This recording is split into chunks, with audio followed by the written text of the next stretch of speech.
उपलब्धि के फायदे क्या हैं, इसलिए आप उसी की चर्चा बार बार करेंगे। ध्यान रखिए, कृष्ण रूपी हीरा आपके पास है महाराज। गोपालो रमताम हृदय आपके पास है।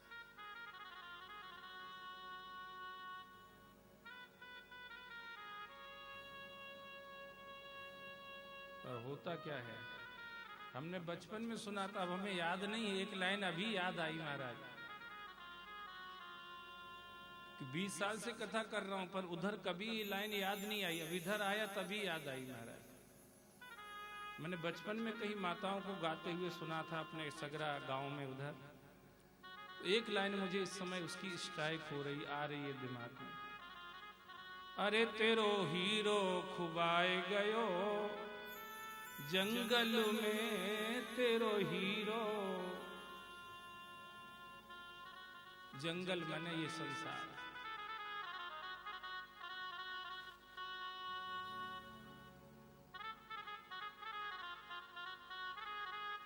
ये यहां पर कहा सुखदेव जी महाराज ने कि राजन, देवकी का लाल और यशोदा का जो लाल है ना, उसी से ये सारी दुनिया लाल हो रही है।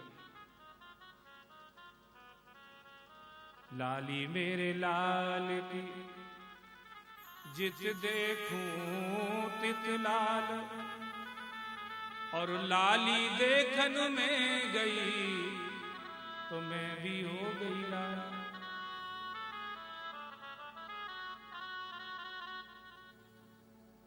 अरे तेरो हीरो खुबाए गयो जंगल में।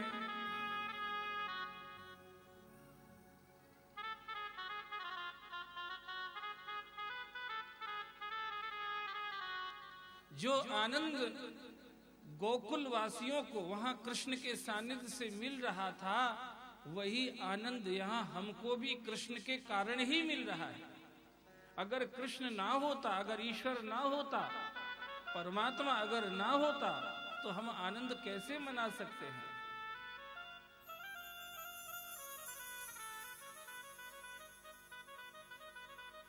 इस दुनिया में जो कुछ भी रूप प्रेम आनंद रस जो कछु जग में आ है, सो सब गिरधर देव सो निधरक वर्णोता है। उसका गुणगान करो, जिसके कारण से इस संसार में आनंद संभव है।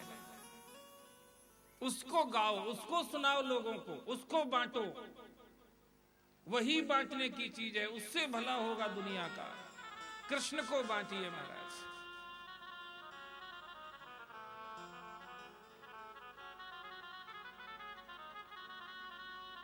बड़भागी हैं वो लोग जो ऐसे पंडाल लगा के इस प्रसाद को बांटते हैं।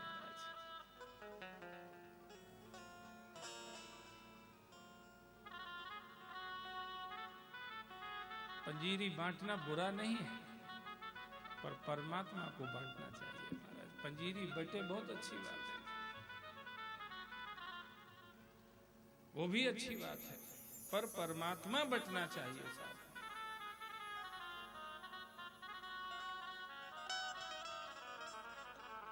राम नाम की लूट है, लूट सको तो लूट, अंतकाल पछताएगा जब प्राण जाएंगे।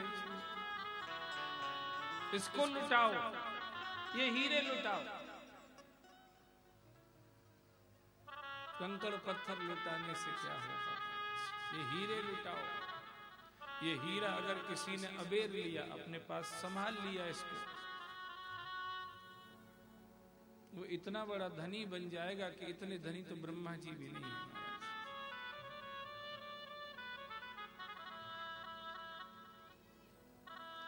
भगवान का जन्मोत्सव मनाया,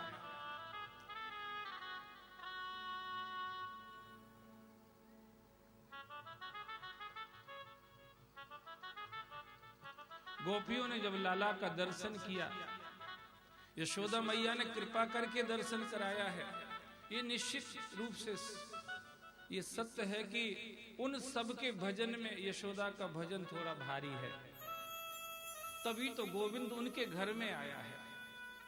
तो जिसका भजन भारी हो, जयराम जी की बोलो, जिसका भजन भारी हो और जिसको भगवान मिल रहे हो या मिल गए हो, उसी का कर्तव्य बनता है कि भगवान को बांटे। महाराज भाई मिलेगा तो उसी का, जिसका पलड़ा भारी उसको ही मिलेगा, पर इसका मतलब ये नहीं कि उसको अपने पास रख ले।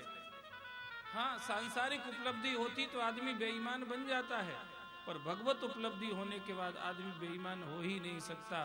वो तो बांटता है। लूट लो नसीबा वालो, राम नाम लूट पड़ गई, तो बांटता है। ये घटता तो है ही नहीं, बांटने से और बढ़ता है।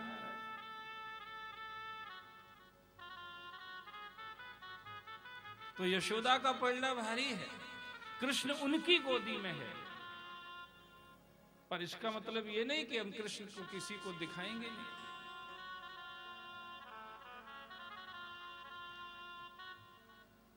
अरे अच्छा आदमी भी कोई चीज बांट के खाता है महाराज, अकेला नहीं खाता उसको। ये तो वो नंद यशोदा हैं। यशम ददाती स यशोदा, आनंदम ददाती स नंदा।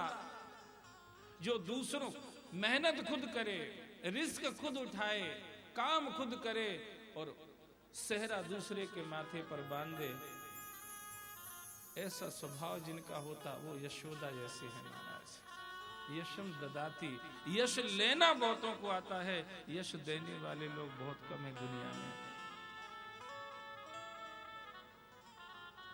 सुख लेना बहुत लोगों को आता है, सुख देने वाले लोग बहुत कम है दुनिया में।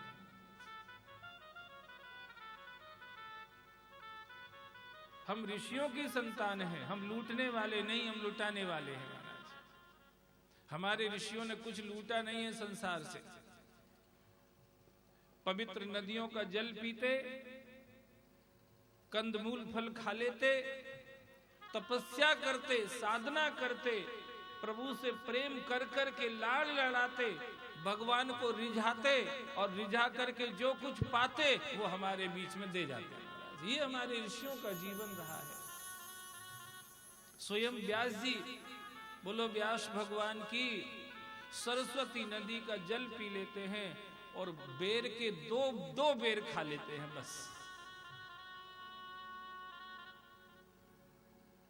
इतना सा उपयोग किया उन्होंने इस संसार का, और दे क्या गए? 4 वेद, 6 शास्त्र, 18 पुराण, 111 उपनिषद, महाभारत, ब्रह्मसूत्र, ये सब दे गए महाराज। व्यासम व्यासकरम वंदे मुनिम नारायणम स्वयं, यत प्राप्त कृपा लोका लोका मुक्तः कलेर ग्रहात्। ये कलयुग रूपी ग्राहन है जो हम सब जीव रूपी गज का पांव खींच रखा है इस संसार की तरफ। ये नारायण रूप व्यास ही वो है जो हमें इस ग्रह से बचाने के लिए इस संसार में प्रकट हुए महाराज। उनकी कृपा से ही हम लोग इसमें से थोड़े ऊपर आ जाते हैं। सत्संग के द्वारा, भागवत सुन करके, वेद पुराण शास्त्र उपनिषद सुन करके हम लोग कहीं इससे ऊपर आ जाते हैं। प्रपंच से, दलदल से, कीचड़ से, मारामारी से, हाय हाय से कहीं ऊपर आ जाते हैं महाराज। ये व्यास भगवान का प्रसाद है। तो हम उन ऋषियों की संतान हैं जिनको लुटाने में आनंद आया है।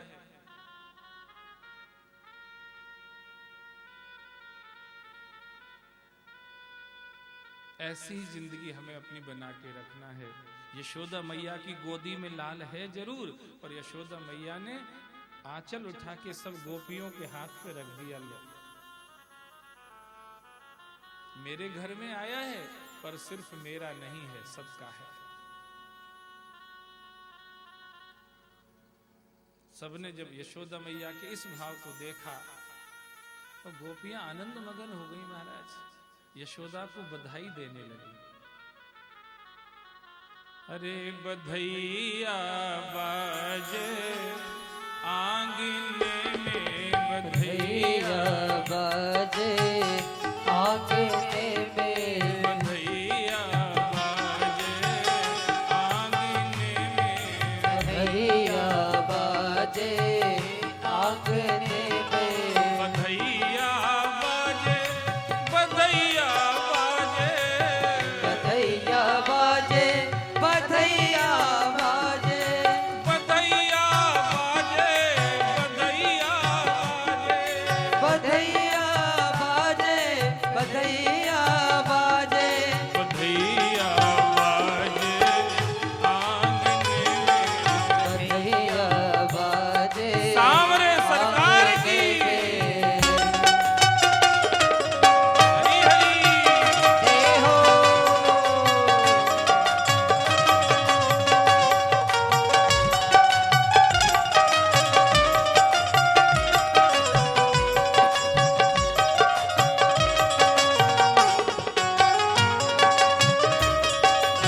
श्री राधे।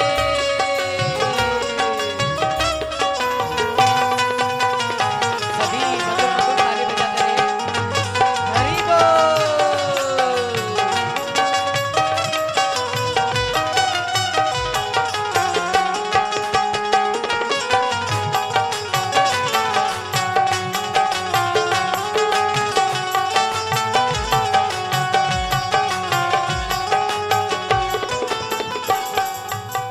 निरखत सूरत श्याम ललाज की, निरखत सूरत श्याम ललाज की, श्याम ललाज की, राम ललाज की, राम ललाज की, राम ललाज की, सखियां लागी नाचने में, हाँ सखियां लागे नाचने में। सांवरे सरकार की जय हो।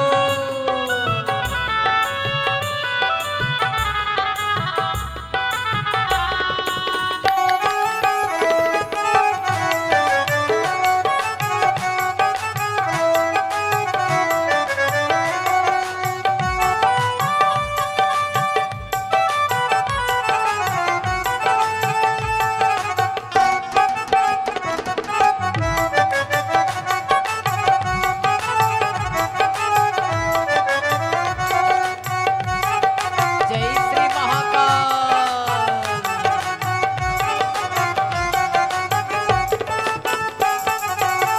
न्योछावर अति श्याम ललाज की, न्योछावर अति श्याम ललाज की, श्याम ललाज की, राम ललाज की, राम ललाज की, राम ललाज की, मन नहीं लागे मांगने में, हम मन नहीं लागे मांगने में।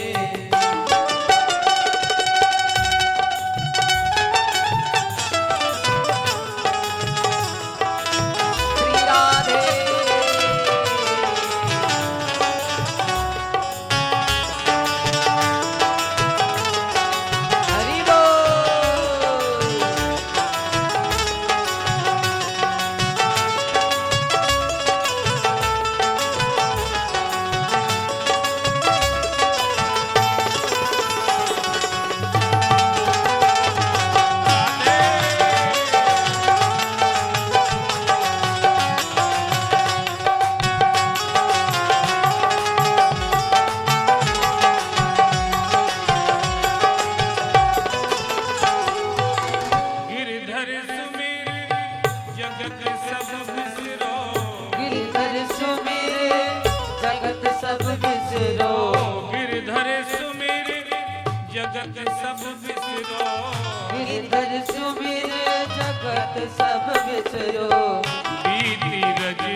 कन्हैया लाल की जय हो। आनंद बढ़ता जा रहा है। देवता अपने लोकों में थे, बोले हम लोग तो ऊपर इसलिए बैठ गए थे, सोचा था कि ऊपर पहले मिलेगा सामान पर हमें क्या पता था कि नीचे वाले बाजी मार लेंगे। तो अब इस देवलोक में टंगे टंगे क्या करेंगे, सब लोग नीचे चलो भैया, क्योंकि भगवान तो नीचे पहुंच गया, अब अपन ऊपर बैठ के करें क्या। तो सब देवता भी अपने लोकों से दौड़ दौड़ करके अपने अपने विमानों में बैठ करके गोकुल में आ गए।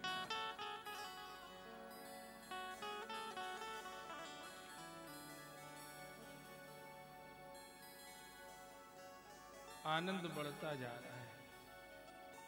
अरे नंद बाबा के द्वार नौबत बाज रही,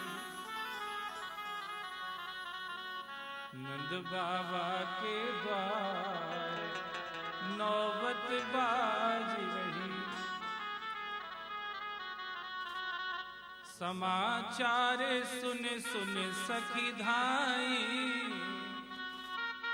समाचार सुन सुन सखी धाई, किए सहज सिंगार नौबत बाज रही। नंद बाबा के द्वार नौबत बाज रही। बड़ा आनंद है। उस आनंद के अतिरेक में, उस प्रेमानंद के अतिरेक में उन गोपियों और ग्वालों की स्थिति यह है, दही दूध घी मक्खन सब एक दूसरे के ऊपर उड़ेल रहे हैं महाराज। बड़े उत्सव है ना, उत्सव है, उड़ेल रहे हैं। आनंद चीज ही ऐसी है। आनंद जब प्रकट होता है ना तो धर्म की सीमाएं भी टूट जाते हैं महाराज। ऐसे नहीं कहें, ऐसे कहें उसको धर्म भी धन्य हो जाता है। धर्म भी तो एक सीढ़ी है जो हमें उस प्रेम आनंद तक पहुंचाना चाहती है। एक सीढ़ी ही है धर्म,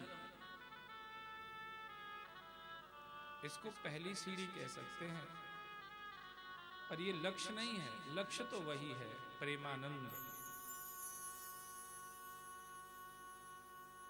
लक्ष्य तो आनंद ही है। इसलिए धर्म भी धन्य हो जाता है।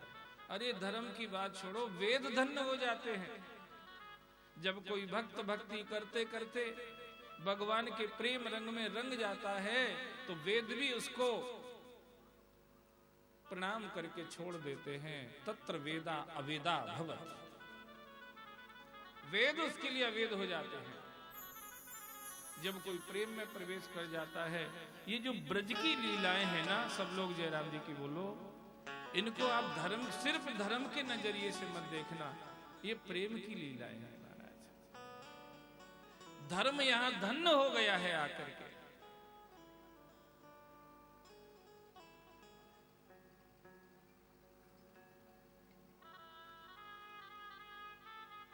यही तो नारद जी भक्ति देवी को कह रहे थे, वृंदावनस्य संयोगात् पुनस्त्वं तरुणी नवा, धन्यं वृंदावनं तेन भक्तिर्नृत्यति यत्र च। हे भक्ति देवी, तुम वृंदावन को पाकर के जवान हो गई हो, नहीं तो गुर्जरे जीर्णताम गता। गुजरात में तो तुम जीर्ण हो गई थी। अभी हम अहमदाबाद कथा करने जा रहे, सोच रहे क्या कहेंगे गुजरात के बारे में। जयराम जी की बोलो, क्योंकि भागवत में लिखा है गुर्जरे जीर्णताम गता।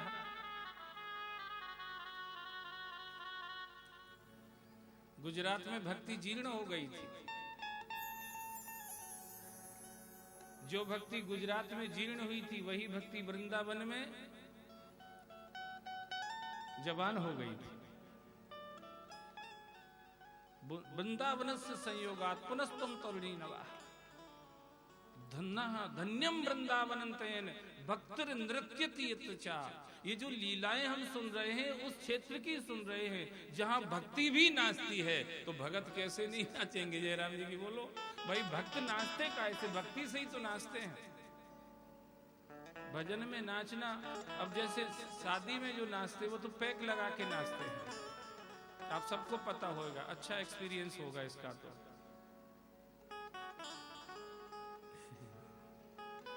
ये सब जगह होता ही है, कोई आपके लिए नहीं, ऐसा नहीं, यही होता, सब जगह होता है। शादी में लोगों को एनर्जी तो रहती नहीं शरीर में, बुरे काम कर करके जिंदगी तो बर्बाद कर ही लिए, कोई ताकत दम तो है नहीं, तो नाचे कैसे? अब दोस्त की शादी है, आज मेरे यार की शादी है, जब बजता है तो नाचे कैसे महाराज? तो फिर नाचने के पहले उनको थोड़ा टॉनिक लेना पड़ता है, शराब पी लेते हैं महाराज, तब नाचते हैं। भगवान के भजन में कैसे नाचे? इसका टॉनिक ये भक्ति है महाराज, भक्ति।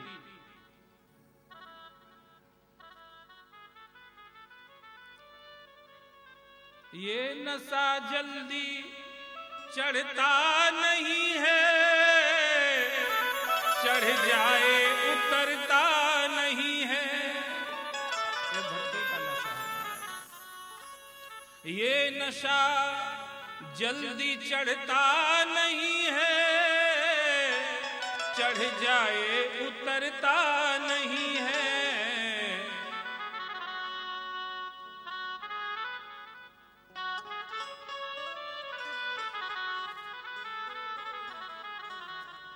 ये नशा जल्दी चढ़ता नहीं है, चढ़ जाए उतरता नहीं है। हम पीते हैं सत्संग का प्याला, अरे हम पीते हैं सत्संग का प्याला, कोई अंगूरी मदिरा नहीं है।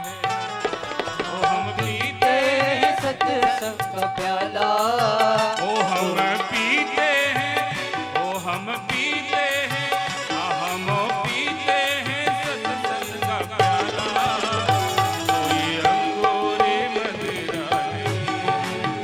हम पीते हैं सत्संग का प्याला, कोई अंगूरी मदिरा नहीं है। मेरे बांके बिहारी सवरिया, तेरा जलवा कहाँ पर नहीं है। ओ मेरे बाके बिहारी सवरिया, तेरा जलवा कहाँ पर नहीं है। शुभ शाम मैंने तुमको पुकारा, तेरे नाम का लेके सहारा। सुबह शाम मैंने तुमको पुकारा, तेरे नाम का लेके सहारा। तेरे भक्तों ने, जय हो, तेरे भक्तों ने, जय हो। तेरे भक्तों ने जब भी पुकारा, तेरे आने में देरी नहीं। वो तेरे भक्तों ने जब भी पुकारा, तेरे आने में देर नहीं है। मेरे बांके बिहारी सवरिया, तेरा जलवा कहाँ पर नहीं है। वो मेरे बाके बिहारी सवरिया, तेरा जलवा कहाँ पर नहीं है। तेरा जलवा कहाँ पर नहीं है। तेरा जलवा कहाँ पर नहीं है। भगवान, तो ये प्रेम का क्षेत्र है। 4 दिन तक हम लोग ज्ञान की बातें सुन रहे थे, 4 दिन तक, पर ज्ञान भी धन्य होगा तो तभी जब प्रेम में घुस जाएं हम। तो सोहे न राम प्रेम बिन ज्ञान, करण धार बिन जिम जल जान। क्योंकि भगवान को ज्ञान से कोई लेना देना नहीं है।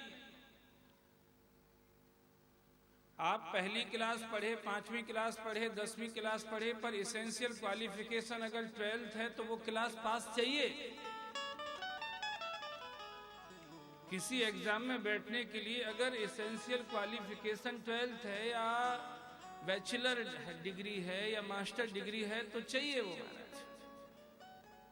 ऐसे ही आप कितना पढ़े हैं, आपने कितने वेद पढ़े, आपने कितने तप किए, आपने कितने योग किए, आप कितने ज्ञानी बन गए, आप कितने बड़े ध्यानी बन गए, इससे भगवान को कोई, ये तो बीच के क्लास है महाराज। एसेंशियल क्वालिफिकेशन जो है वो प्रेम है महाराज।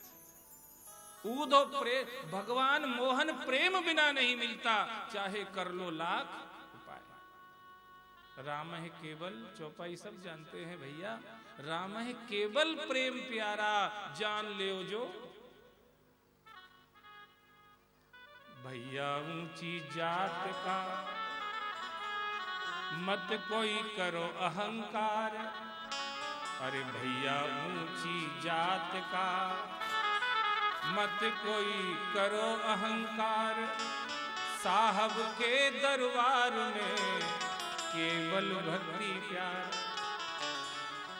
केवल भक्ति प्यार, साहिब भक्ति में राजी, तजा सकल पकवान, लिया दासी सुत भाजी। जप तप नियम आचार, करे बहु तेरा कोई, पर खाए सबरी के बेर, मरे सब ऋषि मुनि रोई।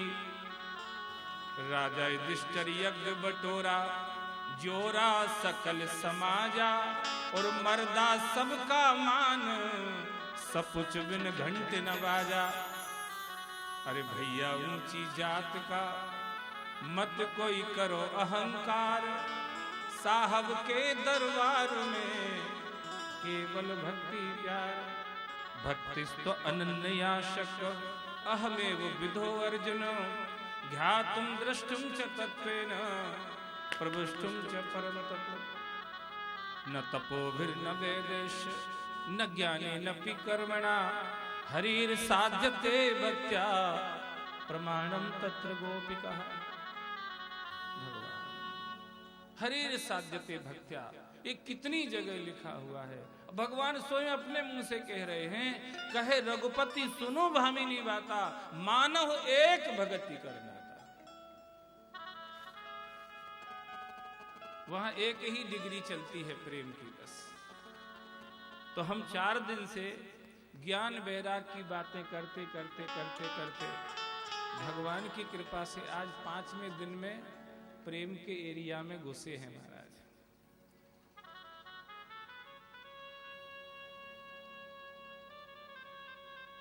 नंद जी ने सोचा, आनंदम ददाती स नंदा, जो दूसरों को आनंद देना पसंद करता है। नंद जी ने सोचा, जो आनंद गोकुल वासियों को मिला है, ये आनंद मथुरा वासियों को भी मिलना चाहिए। देने कौन जाएगा?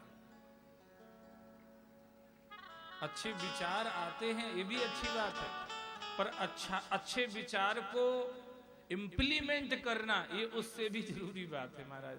कई लोग सोचते तो हैं बहुत अच्छा, पर विचारे कर नहीं पाते। धन्य हैं वो लोग जो अच्छा सोचते भी हैं और अच्छा कर भी जाते हैं। जो सबकी सेवा करता है, ये दुनिया याद करती है, बुराई फिर बुराई है, भलाई ही भलाई है।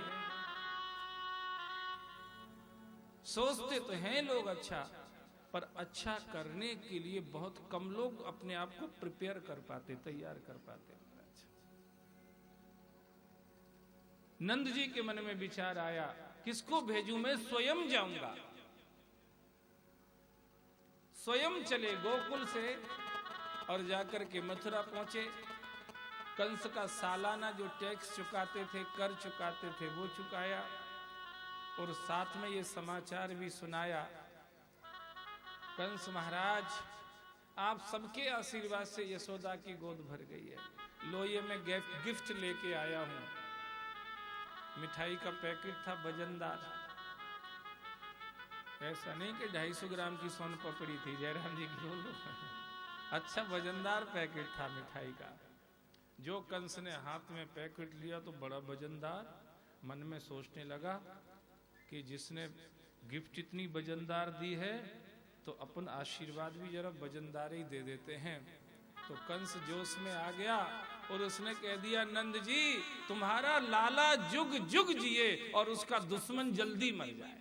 अब इसको ये पता ही नहीं था कि सबसे बड़ा दुश्मन तू ही है, कह दिया महाराज।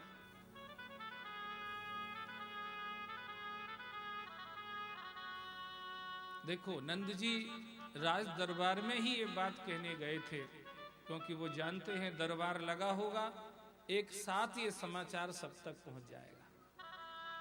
अच्छी बात का प्रचार क्यों हम लोग माइक लगा के कर रहे हैं? अब मैं बिना माइक के बोलूं तो 2-4 आदमी आगे बैठे होंगे, वहां तक मुश्किल से आवाज जाएगी, क्योंकि आजकल का एटमॉस्फेयर खान पान सब तो सब ग्रेड का हो गया है, अंडर ग्रेड का हो गया है। तो कहने वालों में भी उतनी दम नहीं बची है, जयराम जी की बोलो। पहले मुझे याद है, मैं बच्चा छोटा था, मेरे गांव में जब कथा होती थी तो जो पंडित जी कथा करने आते थे 250 ग्राम रोज घी खा जाते थे महाराज। अब हम अगर खाएं भी तो बीमार पड़ जाएंगे, क्योंकि एक तो घी असली नहीं है और पेट भी उतना असली नहीं रहा। अब जयराम जी की बोलो 250 ग्राम ऐसे मस्त रहते थे, बोलते थे तो ऐसा लगता था बिना माइक के आवाज दंदनाती थी। हम लोगों से कहो कि बिना माइक के बोल दो तो बुलाएगा नहीं, खाने को ही वो नहीं मिलता है, श्वास लेने को वैसी वायु नहीं मिलती है, जीवन जीने के लिए वैसे विचार। भाई प्रकृति है, असर तो सबके ऊपर पड़ेगा, असर सबके ऊपर पड़ेगा। जो बहुत अच्छे थे वो बहुत अच्छे नहीं रहेंगे, थोड़े कम अच्छे हो जाएंगे, पर असर पड़ता है प्रकृति का महाराज। कितने ही च्यवनप्राश खा लीजिए, 100 साल की जगह 1000 साल के थोड़ी हो जाओगे महाराज। समय का असर है तो पड़ता है। पर जिन परिस्थितियों में भी आप हैं उनका मैक्सिमम सदुपयोग कैसे कर सकते, ये आपके हाथ में हमेशा है महाराज। ज्यादा से ज्यादा सदुपयोग कैसे करें हम, ये हमारे हाथ में है। तो नंद जी ने भरी सभा में इसलिए समाचार दिया क्योंकि नंद जी जानते हैं छिपे छिपे मथुरा में भगवान के भक्त भी ही रहते हैं, उन तक ये समाचार कैसे जाएगा? क्योंकि अगर मैं उनके घर देने जाऊंगा तो बात को खुलेगी, उसका एडवर्टाइजमेंट होगा। अरे ये नंद कोई ऐसे ये इनके विष्णु के प्रेमियों के कोई जासूस तो नहीं है। कंस के कान तो उसी दिन से खड़े हो ही गए हैं जिस दिन से अष्टभुजा दुर्गा ने कहा है कि तुझे मारने वाला यहीं आ गया है ब्रजमंडल में। अब तो वो टोह में तो रहता ही है कि मुझे कहीं से पता चल जाए तो मैं उसको मरवा दूं। इसलिए नंद जी घर घर जाके नहीं कहते, दरबार में बात कहती। सिर्फ वसुदेव जी से मिलने गए नंद जी। वसुदेव जी ने देखा नंद जी का चेहरा, जब से इनके यहाँ कन्हैया लाल आया है तब से लाल हो गया है चेहरा भी इनका। तो ये नहीं कहा कि रात में मैं ही लिटा के आया हूं। जयराम जी की बोलो, अपन होते और अपनी चीज से अगर किसी को थोड़ा कुछ सुकून सुख मिलता तो अपन उसको 2-4 बार एहसास कराते, मैंने दिया है थोड़ा ध्यान रखना यार। पर महापुरुषों का ये लक्षण होता है, देते बहुत कुछ हैं, बताते कुछ भी नहीं है महाराज। पता नहीं चलने देते। जैसे इंद्र रात में पानी गिरा देते, सुबह बादल खोल देते हैं, अपन सोते रहते हैं, खेत भर जाता है। जयराम जी की बोलो, ऐसे होते हैं महापुरुष। खुद ही रात में गए हैं, 7 दरवाजे खुले हैं, पहरेदार सोए हैं, यमुना नीचे उतरी हैं रात के समय में, तब जाकर के मथुरा से गोकुल में कन्हैया को लिटा के आए। पर उस कन्हैया की लाली आज नंद जी के चेहरे पर दिखाई दे रही है, तो ये उनको कहा नहीं कि वो मेरा लाल है। मेरा है तो मेरा है ही सही, पर उसके कारण से अगर किसी को लालामी आ रही है तो अपना क्या बिगड़ रहा है भैया। जो तू चाहे शांति सुख, पर दुख कभी न चाहे, पर सुख ते नित रह सुखी, निज सुख बेपरवाह।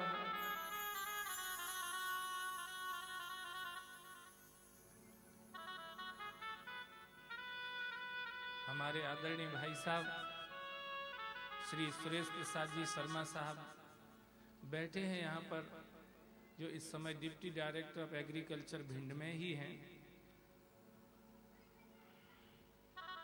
जब मैं पढ़ता था उनको पता था कि लड़का गरीब घर का है, तो उन्होंने अपनी नौकरी मेरे लिए छोड़ दी थी।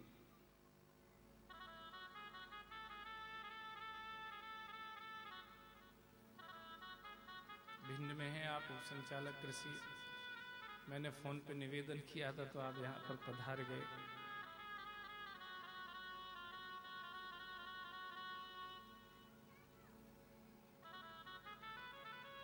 मुझे अपनी जगह मुझे नौकरी दिलवा दी थी।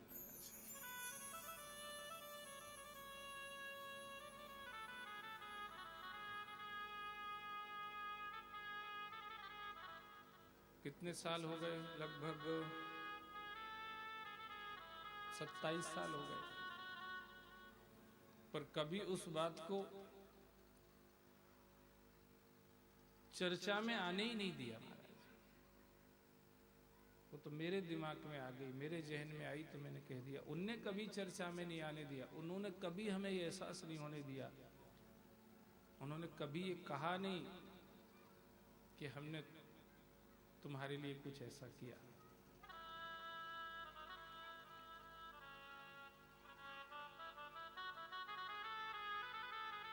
पर सुख ते नित रह सुखी, निज सुख बेपरवाह। और उसी का परिणाम यह है, वो स्वयं उप संचालक कृषि हैं और उन बड़े भैया का आशीर्वाद जो मेरे ऊपर है, उसके कारण से मैं आप सबकी सेवा कर पा रहा हूं। ये सब आशीर्वाद मिल मिल के ही तो ये सब हो रहा है।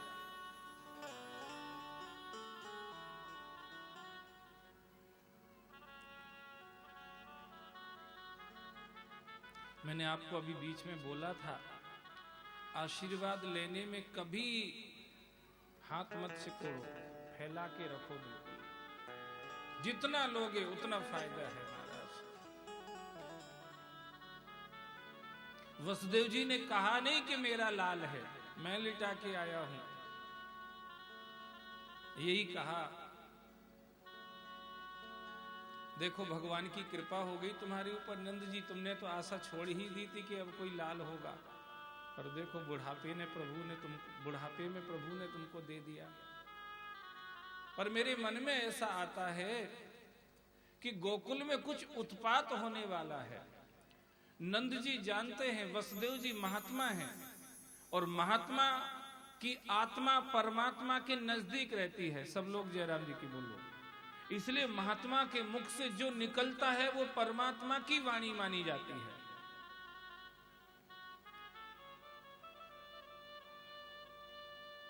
वसुदेव जी अगर कह रहे तो इसका मतलब यह है कि निश्चित रूप से गोकुल में कुछ उठापटक होने वाली है। जल्दी से मथुरा से गोकुल चलने की तैयारी करने लगे, पर उधर कंस ने इमरजेंसी मीटिंग बुलाई और ये पूछा कि भाई मुझे मारने वाला आ गया है ब्रजमंडल में, या तो उसको कोई मार दे नहीं तो मुझे मरना पड़ेगा। तो चापलूस चाटुकार लोग बहुत होते हैं, चाणूर मुष्टक कूट संतोषन सब पहलवान उठ के खड़े हो गए, मैं मार दूंगा। कंस ने कहा अभी 10-20 दिन का बच्चा है, तुम बड़े बड़े पहलवान मर्द हो, तुम्हें घर में कौन घुसने देगा? ये काम तो कोई स्त्री ही आसानी से कर सकती है। तो पूतना उठ करके खड़ी हो गई, उसने कहा चिंता मत करो, ये काम मैं करूंगी। पूतना को कंस ने कहा, पूतना अगर तूने मेरे दुश्मन को मार दिया तो मैं तुझे बहुत बड़ा प्रमोशन दे दूंगा, तुम्हारी उन्नति कर दूंगा।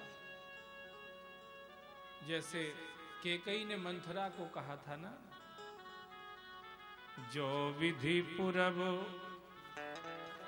मनोरथ काली,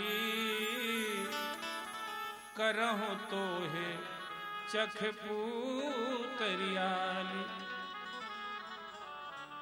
मंथरा, अगर कल मेरा ये सपना साकार हो गया, भरत अयोध्या की राजगद्दी पर बैठ गया और राम वन में चला गया, तो मैं तुझे अपनी आंख की पुतली बना लूंगी। ऐसे ही कंस ने कहा, तुम्हारा प्रमोशन कर दूंगा। पूतना गई ब्यूटी पार्लर में, पहले अपने आप को जरा तैयार किया, क्योंकि वो समझती थी कि शायद कृष्ण भी इंसान ही होंगे, इसलिए मेरे रूप को देख करके रीझ जाएंगे। पर उसने सत्संग कभी किया नहीं था। जो उसको ये पता होता कि कृष्ण स्तु भगवान स्वयं, कृष्ण इंसान नहीं भगवान है, और भगवान कभी रूप को देख के नहीं रीझते, भगवान गुणों को देख के। न जाने कौन से गुण पर दयानिधि रीझ जाते हैं। भगवान रूप को देख के नहीं, गुणों को देख करके रीझते हैं। सत्संग किया नहीं, बिचारी को पता नहीं था, तो रूप तो बना लिया पर स्वभाव नहीं बना पाई। रूप तो बड़ा सुंदर बनाया, ऐसी बन गई जैसे मिस यूनिवर्स हो महाराज, ऐसी बन गई पूतना, मिस यूनिवर्स जैसी। पर अपने स्तनों पर हलाहल जहर लगा रखा है। कृष्ण अगर पी लें तो मर जाएं। जाकर के पहुंची गोकुल में, भगवान समझ गए पूतना मौसी आ रही हैं। भगवान ने योग माया से कह दिया, योग माया ध्यान रखना, किसी भी ग्वाल का बाल वांका नहीं होना चाहिए। योग माया ने सब जगह अपना आवरण फैला दिया। पूतना ढूंढती रही, कोई बच्चा दिखाई नहीं उसको। नंद जी के घर में आके घुस गई। भगवान पालने में लेटे थे। भगवान ने अपनी आंखें बंद कर ली, क्योंकि भगवान जानते हैं पूतना पापनी है, और पापी आदमी मेरे पास तक तो आ पाएगा नहीं, पर इसको पास तक लाना भी जरूरी है। क्योंकि जब ये राजा बलि की कन्या थी रत्नमाला, और जब मैं बामन बन के गया था, तब मेरे रूप को देख कर के इसके मन में विचार आया था कि कितना सुंदर बच्चा है ये, अगर मेरा बच्चा होता तो मैं इसको दूध पिलाती। भगवान ने सोचा बहुत अच्छा सोच रही है, क्यों ना इसको एक्सेप्ट कर लूं, क्यों ना स्वीकार कर लूं इसके विचार को। तो रत्नमाला ने सोचा कि मेरा बच्चा होता तो मैं दूध पिलाती। भगवान ने उसका अनुमोदन किया, रत्नमाला कभी ना कभी तुझे दूध पिलाने का अवसर मैं जरूर दूंगा। पर जब भगवान ने राजा बलि को बांध लिया वरुण पास में, तब इसको गुस्सा आ गया। ये देखने में तो बड़ा स्मार्ट दिखता है, पर दिल का बड़ा खराब है। मेरे धर्मात्मा पिताजी को बांध दिया, अगर मेरा बस चलता तो मैं इसको जहर पिला देती। भगवान ने सोचा जब दूध को हाँ कर दिया तो अब जहर को ना कैसे करूं। तो दोनों को स्वीकार किया था भगवान ने। आज दोनों चीजें लेकर के वो आई है, ऊपर जहर है, अंदर दूध है। गई पहुंची, उठा लिया भगवान को। भगवान जानते हलाहल जहर लगा हुआ है, भगवान मन मन में ही कर रहे ओम नमः शिवाय, ओम नमः शिवाय, ओम नमः शिवाय, ओम नमः शिवाय। शंकर भगवान दौड़ के आए, काहे को चिल्ला चोंट कर रहे हो? अरे बोले जहर तुम पी लो यार, तुम्हें जहर पीने की प्रैक्टिस है। समुद्र मंथन में निकला था हलाहल जहर, तो तुमने ही तो पिया था। शिव जी ने जहर साफ कर दिया, कन्हैया दूध पीने लगे। महाराज दूध पीते पीते पीते पूरा दूध पी लिया। अब दूध खत्म हो गया तो उसके प्राणों को पीने लगे। भगवान है सब कुछ पी सकते हैं। अहम वैश्वानरो भूत्वा प्राणी नाम देहिमास्ता प्राण अपान समाकृत्वा पचाम अन्यम चतुर्विधम। हमारे सबके अंदर चाहे गाय के पेट की घास हो और चाहे शेर के पेट का मांस हो, पचाता तो गोविंद ही है। खाता कोई भी हो पर पचाता तो अहम वैश्वानरो भूत्वा, भगवान खुद ही कह रहे हैं। कई लोग सोच रहे होंगे अच्छी बात बता दी, पेट का मांस भी भगवान ही पचाते तो अब तो अपन खूब खाओ भैया। भगवान तो काम कर ही रहे अंदर बैठे बैठे।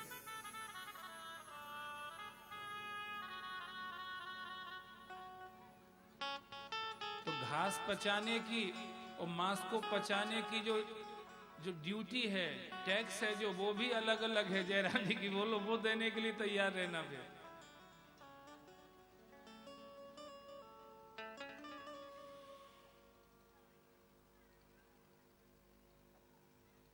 वो बहुत खतरनाक है।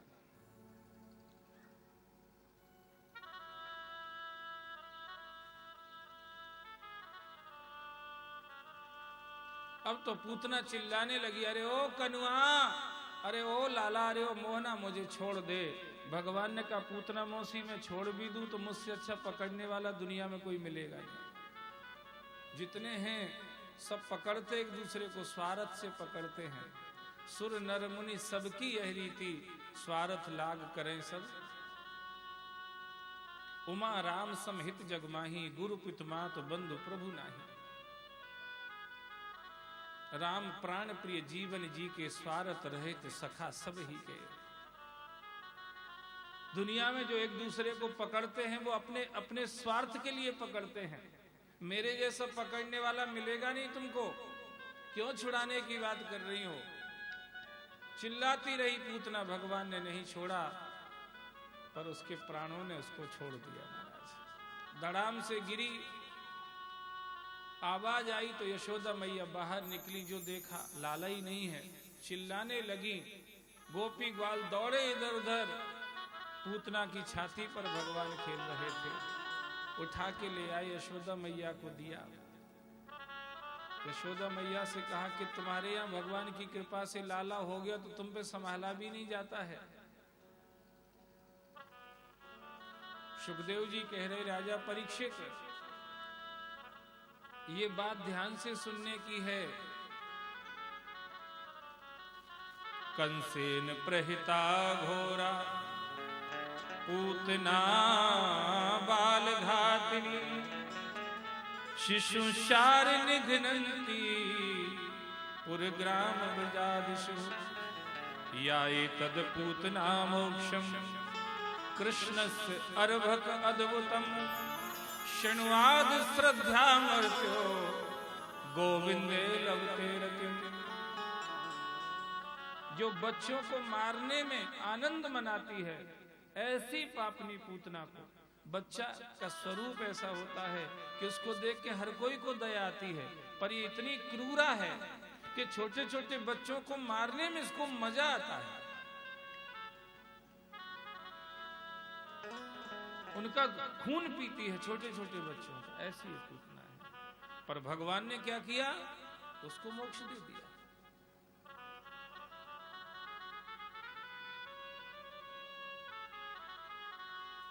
यशोदा जहां बाद में पहुंचेंगी वहां पूतना को पहले पहुंचा दिया। सुखदेव जी कह रहे, राजन, भगवान के इस स्वभाव को सुनकर के कौन ऐसा होगा जो उनका दीवाना नहीं हो जाएगा, जो उनका भक्त नहीं हो जाएगा। तभी तो संतों ने गाया है, कृपा की न होती जो आदत तुम्हारी, कृपा की न होती जो आदत तुम्हारी, कृपा की न होती जो आदत तुम्हारी, कृपा की न होती जो आदत तुम्हारी, तो सुनी ही रहती अदालत तुम्हारी, तो सुनी ही रहती अदालत तुम्हारी, कृपा की न होती जो आदत तुम्हारी, कृपा की न होती जो आदत तुम्हारी।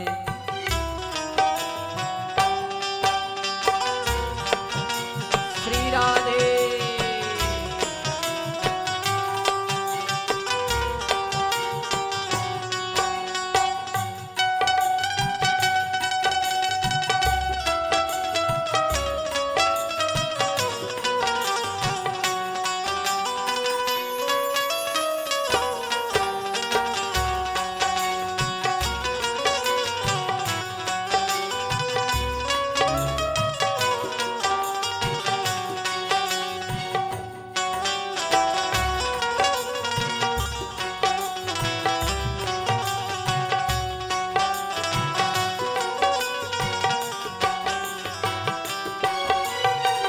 जो दिनों के दिल में जगह तुम न पाते।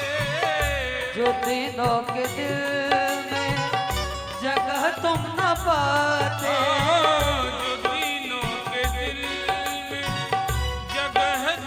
पाते।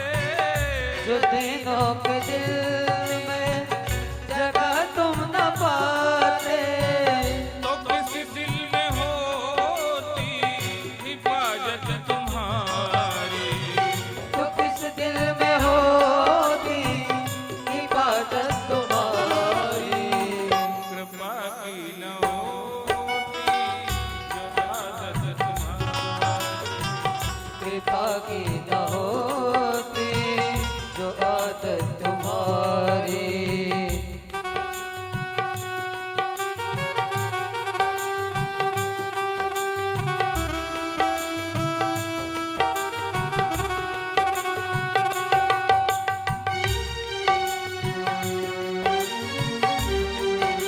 जय श्री महाकाल।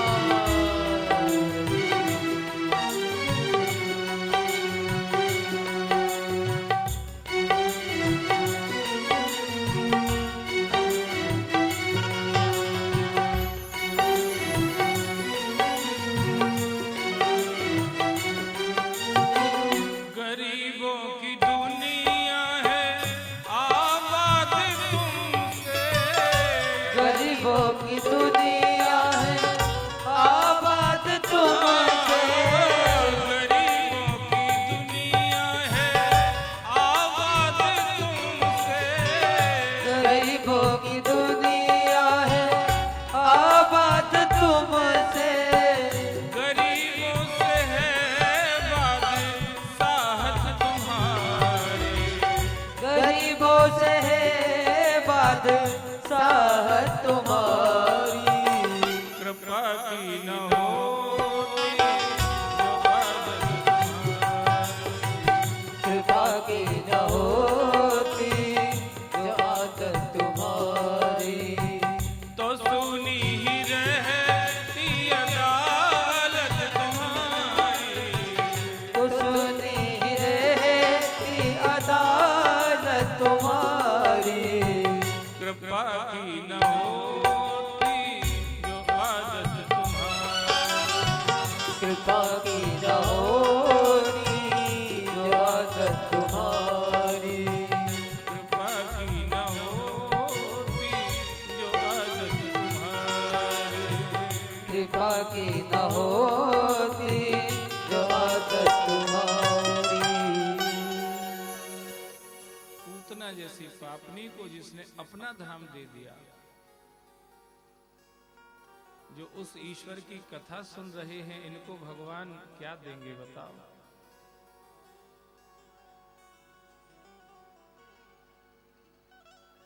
जहर पिलाने आई है, उसको गोलोक दे दिया, तो जो उनकी कथा अमृत को पी रहे हैं उनको क्या देंगे भगवान। ये क्वेश्चन आ रहा होगा सबके दिमाग में, प्रश्न कि जब जहर देने वाले को भगवान ने मोक्ष दे दिया तो हम भजन करते हमें क्या देंगे। भगवान खुद को ही दे देंगे तुमको महाराज। जो मोक्ष देने वाला है वही तुम्हारा हो जाएगा। भजन करने वालों को भगवान मुक्ति नहीं भक्ति देते हैं। और भक्ति का मतलब है भगवान उसके हो जाते हैं।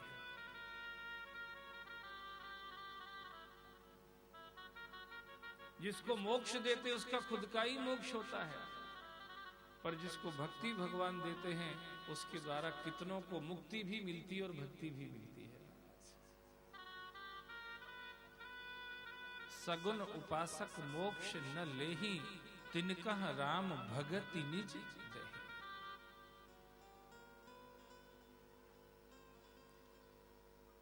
पूतना का उद्धार हुआ।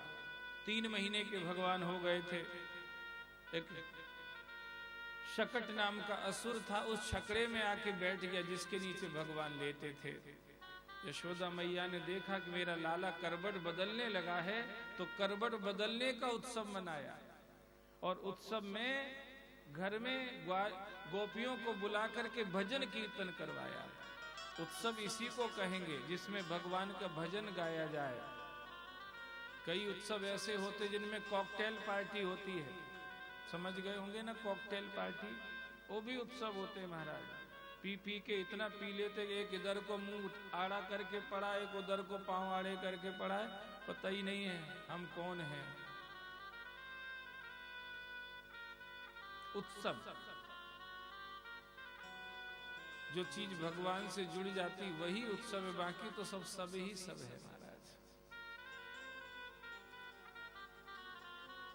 उस पे आके शक्तासुर बैठ गया, भगवान ने छकड़े को पलट के शक्तासुर को मार दिया। बड़े बड़े भक्त भी आके मेरे चरणों में बैठते, ये दुष्ट ऊपर बैठ गए। उसका जो परिणाम होना चाहिए वो भगवान ने दिया। बड़े बड़े भक्त, हनुमान जी महाराज को देखा होगा आपने राम जी के मंदिर में, कहाँ बैठे रहते हैं? राम जी के चरणों में बैठे रहते हैं ना हनुमान जी। अभी इसी मंदिर में चले जाना, आरती के बाद देख लेना। दक्षिणे लक्ष्मणो यश वामे च जनकात्मजः पुरतो मरुतर यश तम वंदे रघुनंदनम। अभी यही मंदिर में चले जाओ।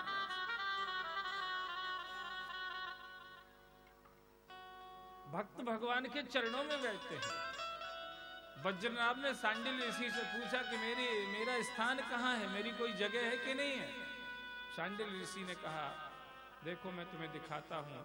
ब्रज का दर्शन कराया, ब्रज का साक्षात्कार कराया और उसमें देखते हैं ब्रजराज के चरणों में मेरा स्थान है। यत पाद प्लवमेक ही भवाम्बोधे तीर्षावताम वंदे हम तम शेष कारण परम रामाख्यम ईशम हरिम। प्रभु के चरणों में हमारा स्थान है, इसलिए हम सभी भगवान के नित्य दास हैं। केशवस्य दासो अहम, बस भूल जाओ सारी बातें, हम भगवान के दास हैं। साल भर के हुए तृणावर्त ने उठा लिया था, आकाश में ले गया। भगवान ने कहा यार ये ऊपर ले जा रहा है तो दोस्त होना चाहिए, पर जिस स्पीड से ले जा रहा है उसमें दोस्ती के कोई लक्षण दिखते नहीं है। तो भगवान ने उसके चेहरे की तरफ देखा, तो चेहरे को देख के भगवान समझ गए ये दोस्त नहीं है, दोस्त जैसा नाटक कर रहा है तो दुश्मन। जयराम जी की बोलो, ये पहचानना बड़ा मुश्किल पड़ता है। हम ऐसे लोगों के द्वारा ही लुट रहे हैं संसार में, जो दोस्त जैसे दिखते हैं पर दोस्त होते नहीं हैं। और हमारे पास ऐसी नजर नहीं होती कि हम ये पहचान कर लें कि दोस्त है कि दुश्मन। इसलिए दुश्मन को दोस्त मान के हम अपनी जिंदगी को बर्बाद कर रहे हैं। शराब पिलाने वाला, मांस खिलाने वाला, गुटखा तंबाकू बीड़ी सिगरेट तुमको देने वाला, ये तुम्हारा दोस्त कैसे होगा? ये तो दुश्मन है, क्योंकि ये सब चीजें तुम्हारे लोक परलोक को बिगाड़ने वाली हैं। हाँ, आपको इलायची खिला दे, लौंग खिला दे, सौंफ खिला दे, पान खिला दे, ये ठीक है, पर ये चीजें जो खिला पिला रहे हैं ये दोस्त नहीं है, ये दुश्मन है। ये सिक्योर योरसेल्फ, बचाइए अपने आप को। पर हमें इतनी पहचान ही नहीं, हम उनको दोस्त समझते हैं। उसी समय गर्गाचार्य जी महाराज आए और उन्होंने नामकरण किया। बलराम जी का नाम पहले रखा, बड़े हैं बलराम नाम रखा। अब कन्हैया की तरफ देख के कहने लगे, बहून संति नामानि रूपाणि च सुतस्य ते, गुण कर्म अनुरूपाणि तानहं वेदनो जनः। नंद जी, ये तुम्हारे छोटे लाला का नाम मैं कृष्ण रखता हूं। क्यों? बोले कर्ष्यति कृष्ण, जो इसके सामने आ जाए उसको अपनी तरफ ऐसे खींच लेता है जैसे चुंबक लोहे को खींच लेती है। अगर हम लोग 12 बजे से 4 बजे तक बैठे हैं तो काहे से बैठे हैं? बोलो कृष्ण कन्हैया लाल की, इसीलिए बैठे हैं। कहीं ना कहीं उसकी जो चुंबकत्व शक्ति है वो हमको बिठा के रखती है। महाराज, नामकरण हुआ। भगवान ने सोचा नाम तो हो गया, काम भी कुछ करना स्टार्ट करूंगा, कुछ काम भी तो करूं। कई लोग ऐसे होते जो नाम के ही मुरीद होते हैं, नाम हो जाए काम भले ही कुछ ना करें महाराज। पर कुछ लोग ऐसे होते जिनको नाम से कोई लेना देना नहीं, काम होना चाहिए, कुछ भलाई का काम होना चाहिए। तो भगवान मन में यही विचार करे हरि, ब्रज घर घर सब जाओ, गोकुल जन्म लियो सुख कारण, सबको माखन खाओ, बाल रूप यशमति मोहि जाने, गोपिन मिल सुख भोग, सूरदास प्रभु कहत प्रेम सो, ये मेरे लोग। भगवान घर से बाहर निकले, मित्र मंडली बनाई, गोपियों के घर में मक्खन खाने जाते हैं। कृष्ण गोपियों के मन को भाते हैं। यशोदा को कहीं से पता चला तुम्हारा लाला तो दूसरों के घर में मक्खन खाता है। यशोदा ने एक दिन लाला को समझाया। एकदा गृहदासीषु यशोदानंद गेहिनी, कर्मांतर नियुक्तासु निर्ममंत स्वयं दधी। लाला को समझाया, कहीं मत जाना, मेरे हाथ का दही मक्खन खाना। भगवान ने कहा ठीक है। कहीं नहीं गए भगवान। पर हुआ क्या, उसी समय एक तपेली में दूध गर्म हो रहा था। उसको बचाने के लिए यशोदा ने कन्हैया को बिठा दिया। इस गुस्से में भगवान ने मटकी फोड़ दी कि किसी को बचाने की भावना रखना बुरी नहीं है। सब लोग जयराम जी की बोलो, पर मुझे हटा के किसी को क्या बचाओगे? कैसे बचेगा कोई? अगर दुनिया को भगवान से अलग कर दो तो बचेगी ये दुनिया? बिजली ना रहे तो बिजली से चलने वाले जो उपकरण हैं वो कैसे चलेंगे भैया? आज ये दुनिया में जो हलचल है ये कृष्ण की ही तो है। वो एनर्जी ना हो तो कैसे चले ये दुनिया महाराज? यशोदा मैया ने कन्हैया को ऊखल से बांध दिया। भगवान उस ऊखल को खींचते हुए आगे गए। 2 पेड़ खड़े थे, उनको गिरा दिया। उनमें से 2 पुरुष निकले, भगवान के चरणों में गिर गए और कहने लगे, कृष्ण कृष्ण महायोगी, तम आदः पुरुषः परः, व्यक्त व्यक्त इदं विश्वम, रूपम ते ब्राह्मणः विदुः। हे कृष्ण, ये संसार जो दिखाई देता है ना, व्यक्त या अव्यक्त, ये सब कुछ और नहीं है, तुम ही हो। पर इस रहस्य को ब्राह्मण जितने हैं संसार में वो जानते हैं, दूसरे लोग नहीं जान पाते। बस वो इस रहस्य को जानते हैं कि कृष्ण के अलावा संसार में और कोई नहीं।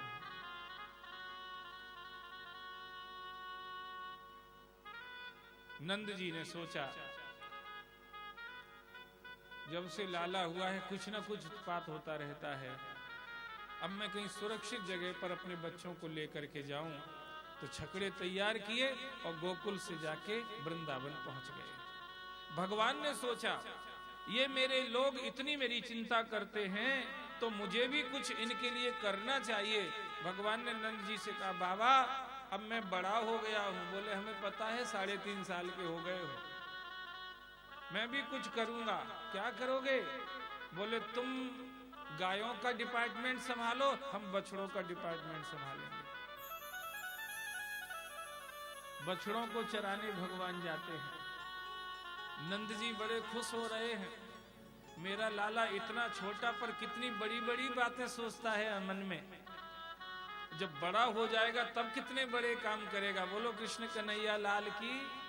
ये सोच सोच के नंद जी की छाती भर आती है, प्रसन्न रहते हैं। अपने बच्चे का चरित्र देख करके उनको लगता है मेरा बेटा बहुत महान बनेगा, बड़ा बनेगा।